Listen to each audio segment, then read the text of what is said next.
It's Margarita Skype, and in today's video we're going to talk about single halos and double halos. What are the differences, whether you like them or not, and what's the biggest cons and pros I want to say. So let's go. Single halo are rings with a single halo. I have two rings right here, one with a diamond, one with a sapphire that I can share with you today. Both are single halo rings. They are right here.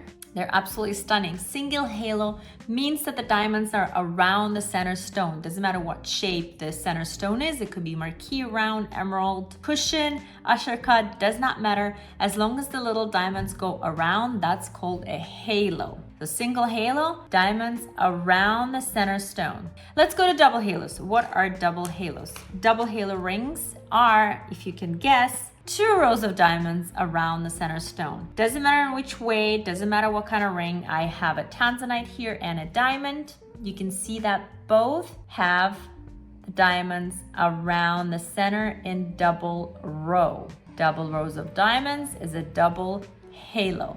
So next time when you're in the store and you're shopping around and you want double or single halo, you can be a pro by coming to the salesperson and say, I'd like to see your double halo rings, please.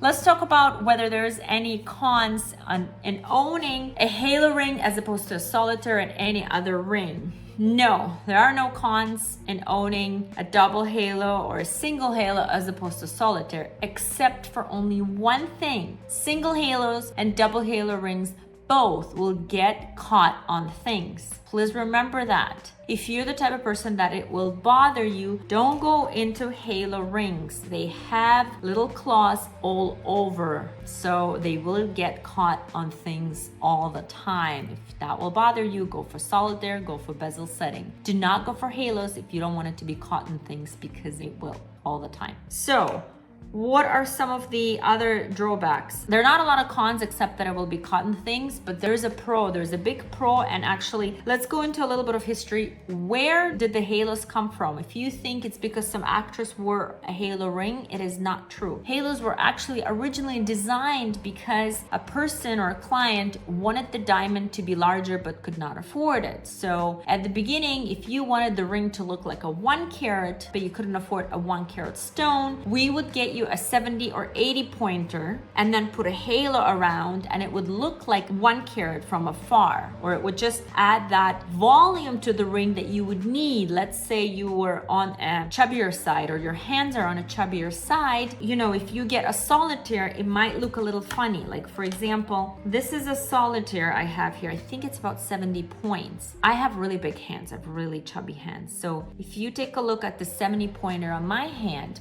is pretty big. You can barely see it. So that's one of the reasons that halos were designed. Look at this 70 pointer. It is oval, but still, to give you a perspective that it looks much bigger. You see it? So there's the 70 pointer alone, and there's a 70 pointer with a halo.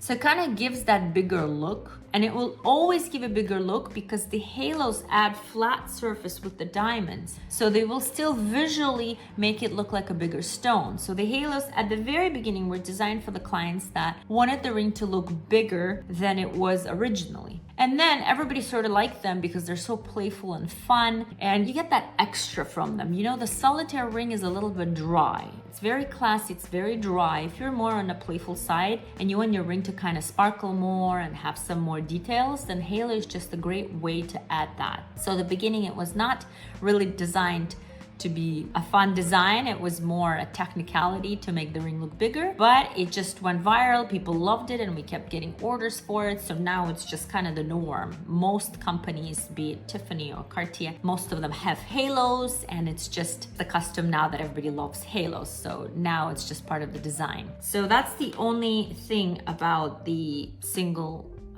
and double halo rings. There are no other drawbacks, pros or cons that I know of, except for these that I've just discussed. It's Margarita Skypen, and if you're considering a single or double halo, I think you learned something new in this episode. I'll see you in the next one.